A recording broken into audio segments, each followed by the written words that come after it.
Greetings, comrades! Today, Slav Squat is one of the most prominent things that characterizes Russians on the internet. Along with Adidas tracksuits, gopniks, hard bass, vodka and all of that combined. There are many explanations online for where this tradition came from, but most of them are either humorous like "We Russians don't want to sit on the dirty ground", or are close to the truth but do not elaborate too much on the matter. So, squatting in Russia. How, where from and why. Какая осень в лагерях кидает листья на запретку.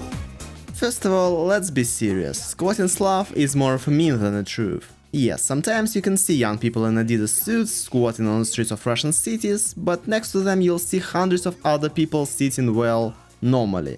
So treat it as a meme. A rather hackneyed meme, by the way. And this meme is directly related to such a concept as gopnik. So let's talk about them for a little bit. So, who is a gopnik? And no, not every single guy in a tracksuit can be a gopnik. In fact, there is a theory that the word was born in Russia even before the revolution of 1917, derived from the name of the City Welfare Society in St. Petersburg. Many vagabonds who were engaged in petty theft lived there. It was these people who first became known as gopniks.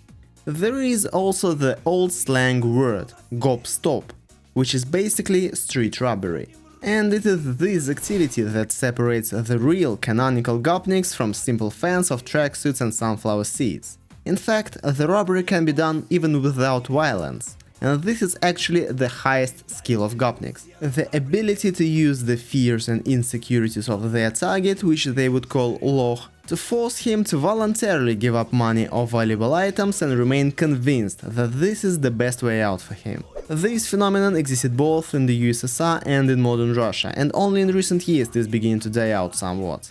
So gradually the word gopnik began to be associated not only with street robbers, the concept itself has expanded. Today, this word in Russian implies a certain style of dress, a low cultural level, rejection of human values, and even a love for certain things.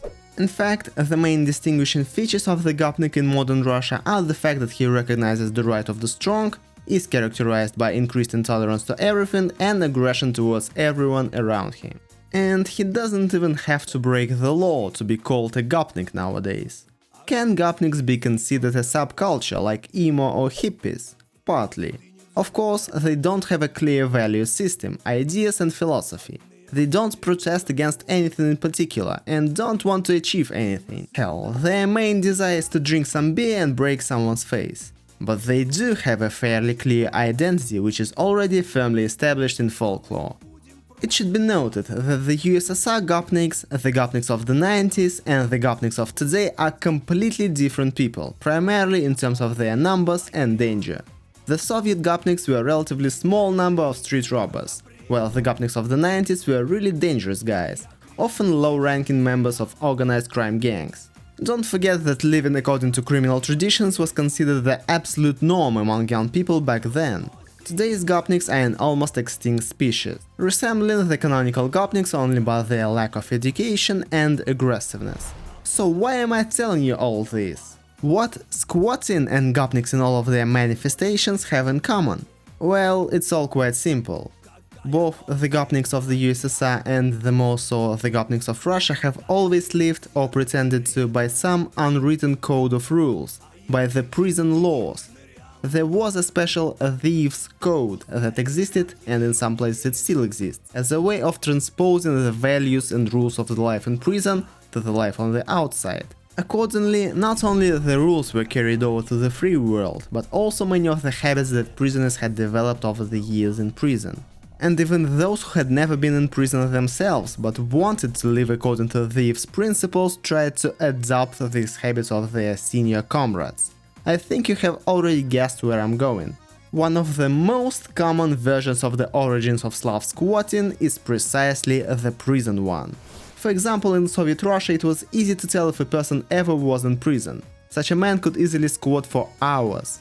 Why was this skill so important in prison? Some Soviet prison rules stated that prisoners could only lie or sit on their beds after the lights are out.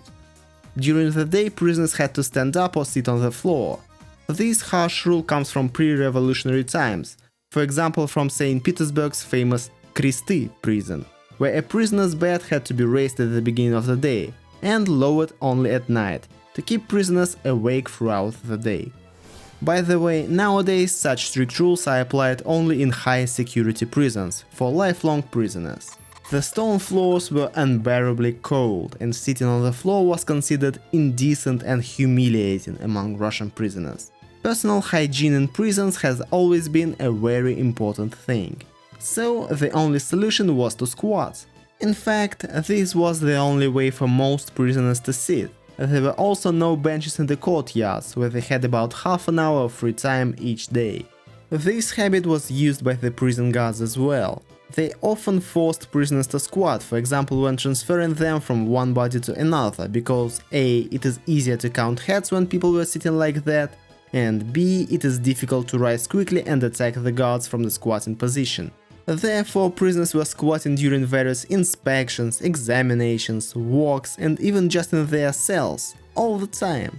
And this skill became popular not only among prisoners, but also among the criminalized youth of the USSR and Russia, mostly for the same reasons.